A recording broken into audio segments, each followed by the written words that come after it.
Today we're tackling workplace one-on-one meetings. David, you've been through the corporate grinder. What's your take? Sam, I've had one-on-ones that felt like psychological warfare. My last manager used them to slowly erode my confidence before laying me off. That's anecdotal, David. Gallup's 2024 research shows one-on-ones increase engagement by 67% when done properly. When done properly? Jordan, you're living in an academic bubble.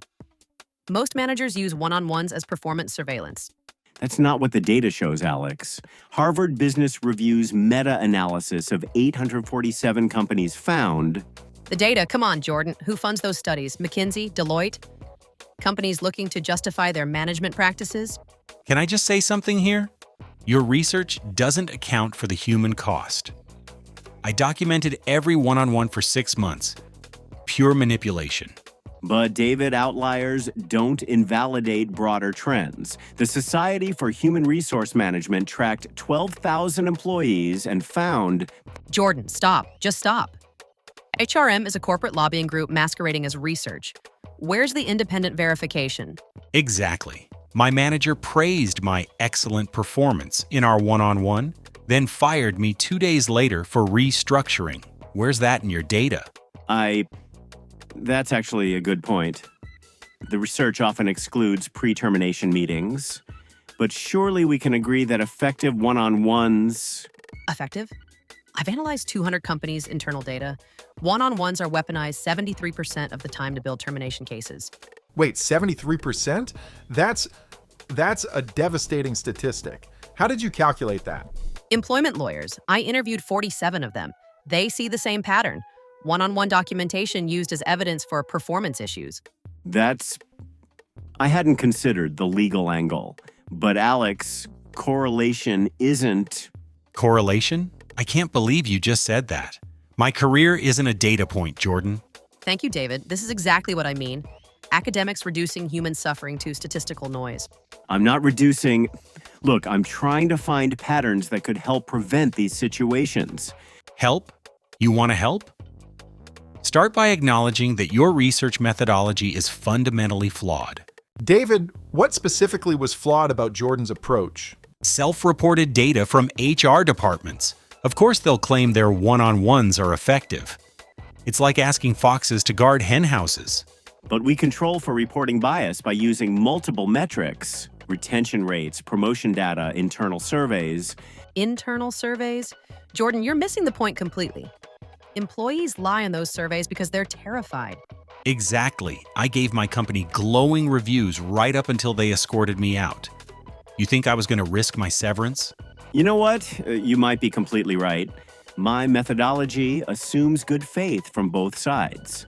Wait, did Jordan just admit his research might be wrong? That's actually refreshing. Good faith? Jordan, corporations operate on power dynamics, not good faith. That's Management 101. I'm starting to see that. Jordan, it sounds like you've had your own experience with this. 3 colleagues got restructured after glowing performance reviews. I helped design the evaluation system they used to justify it. Holy shit, Jordan. You just described exactly what I've been trying to tell you. Your own research was weaponized. And now you understand why I documented everything. The system is rigged and data like yours gives them cover. I feel sick. How many people lost jobs because of research I validated? This is getting heavy. Should we talk about solutions, or are we too far down the rabbit hole? No, let's stay here. This discomfort, this is where real change starts.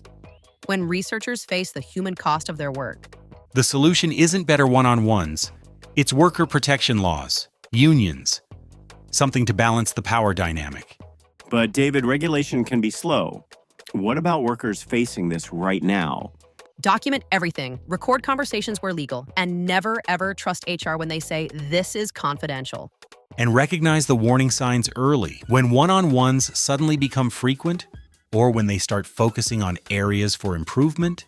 That's actually valuable data with the frequency and content shift as predictive indicators. Why didn't I think of that? Because you were looking at aggregate outcomes, not individual warning patterns. Different methodological lens entirely. So we've gone from effective one-on-ones boost engagement to document everything because you're probably being set up. That's quite a journey. Welcome to the real world, Sam, where good intentions meet corporate machinery and get crushed. I need to completely rethink my research framework. Alex, would you help me design a study that actually captures this reality? Now you're talking, but we'd need to go underground. Anonymous interviews, encrypted data, the whole whistleblower protection playbook. I know 200 displaced engineers who talk, not for publication, but for prevention, to help others see the signs. This feels like the beginning of something important, but also dangerous for anyone involved. Dangerous? Yeah, probably. My 10-year review is next year, but some things matter more than job security. Famous last words, Jordan. But I respect the hell out of you for saying it. And I respect you for listening, for changing your mind when confronted with evidence. That's rare. Let's take a quick break before we dive into what this underground research might look like.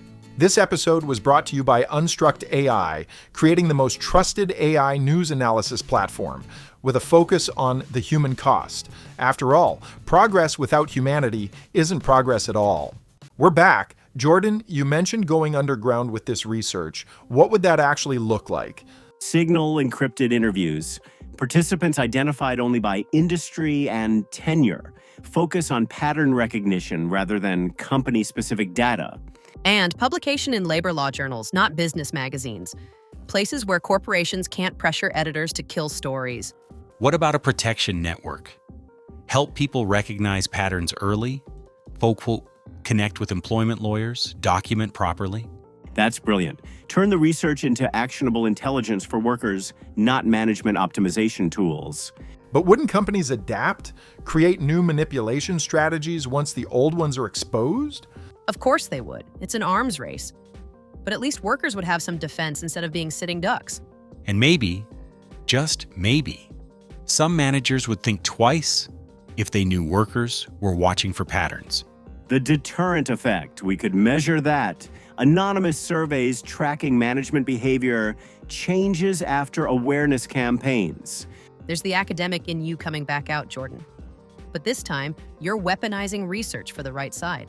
This conversation started with workplace meetings and became a manifesto for worker protection. That's unexpected. That's because one-on-ones aren't really about meetings, Sam. They're about power. And power needs to be checked. I came in here defending management practices. I'm leaving as, what, a workplace activist? You're leaving as someone who follows evidence wherever it leads, even when it's uncomfortable. Any final thoughts as we wrap up this intense discussion? Trust your instincts. If something feels wrong in your workplace, document it. You're probably right. And to my fellow researchers, question your funding sources, question your methodologies, question everything. The game is rigged, but it's not hopeless. Information is power, and we just redistributed some power today.